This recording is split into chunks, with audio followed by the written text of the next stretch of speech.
Alien doctors scanned his hand for injuries, then saw something. Breathing under the skin, HFY C5 medical bay of the Zephyrian cruiser hummed with alien technology, its crystalline walls pulsing with bioluminescent patterns that Dr. Kethra found oddly soothing.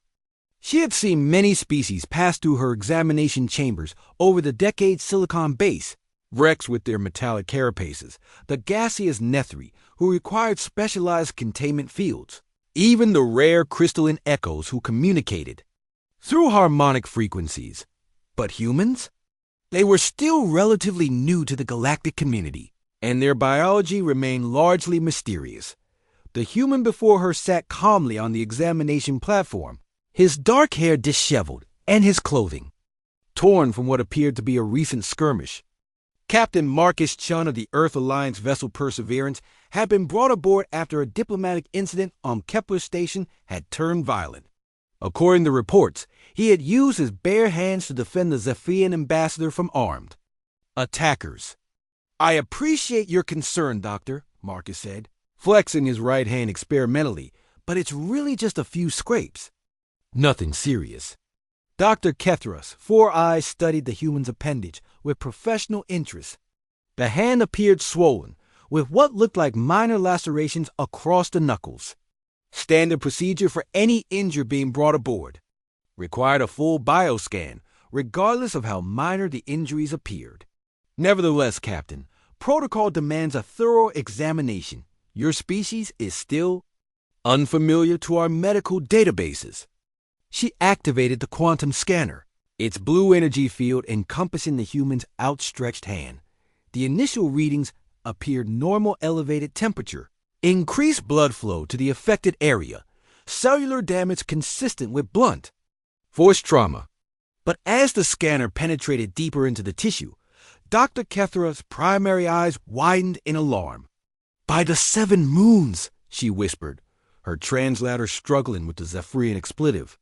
"Something wrong?" Marcus asked, noticing her sudden change in demeanor. Dr. Kethra didn't immediately respond. She was too transfixed by what the scanner was revealing. Beneath the skin of the human's hand, something was moving. Not blood flow, she could distinguish that easily enough. This was something else entirely. Multiple somethings, actually, each roughly cylindrical and breathing. "Dr. Veltar," she called to her assistant, her voice tight with concern, "please review these readings immediately." The younger Zephyrian hurried over, his scales shifting to a worried purple hue as he examined the holographic display.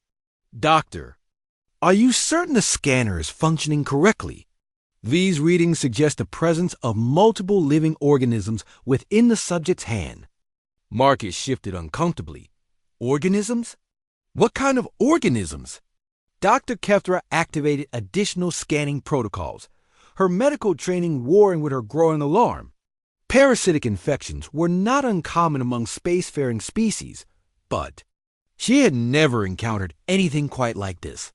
The entities appeared to be perfectly integrated into the human's tissue, showing synchronized respiratory patterns and what appeared to be independent neural activity. "Captain Chun," she said carefully, "have you experienced any unusual symptoms recently? Pain, numbness, foreign sensations in your extremities?"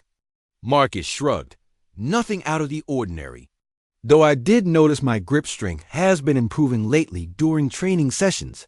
The scanner continued its deep tissue analysis, revealing an intricate network of the mysterious organisms throughout the human's hand and extending up his forearm. They appeared to be interconnected, forming what could only be described as a secondary biological system running parallel to the human's natural physiology. Dr. Veltar's scales had shifted to a deep crimson, a sign of extreme agitation among his species. "Doctor, should we initiate quarantine protocols? If this is some form of parasitic invasion—" "Wait," Dr. Kethra interrupted, studying the readings more carefully. Something about the pattern seemed familiar.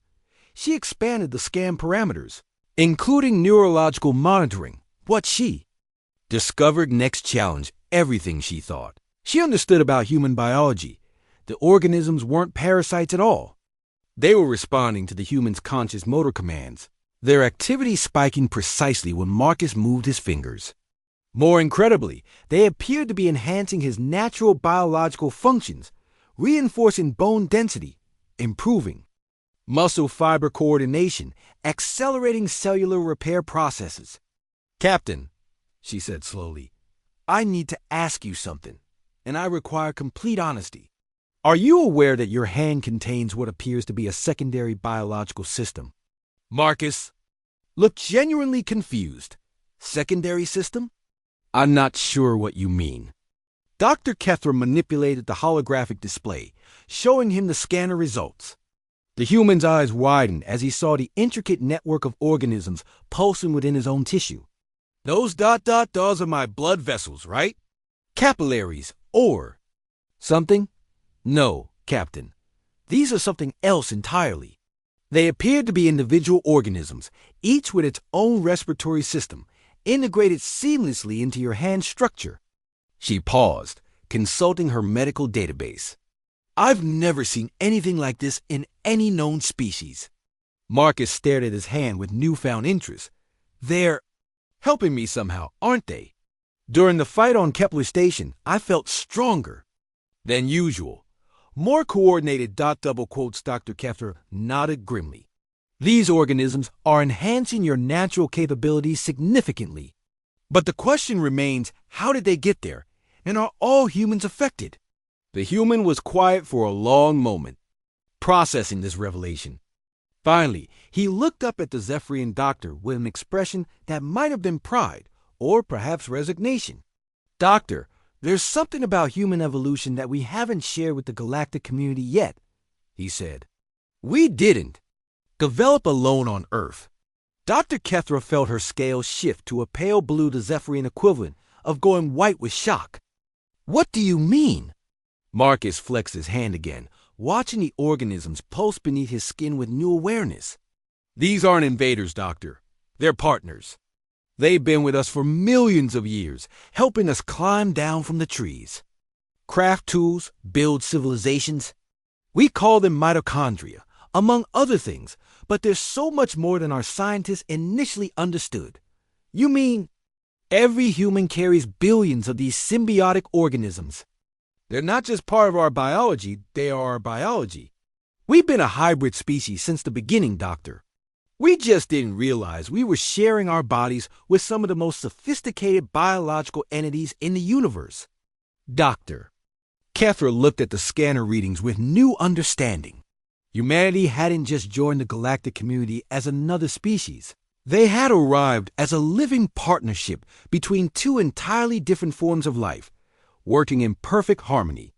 Implications were staggering and terrifying and absolutely fascinating.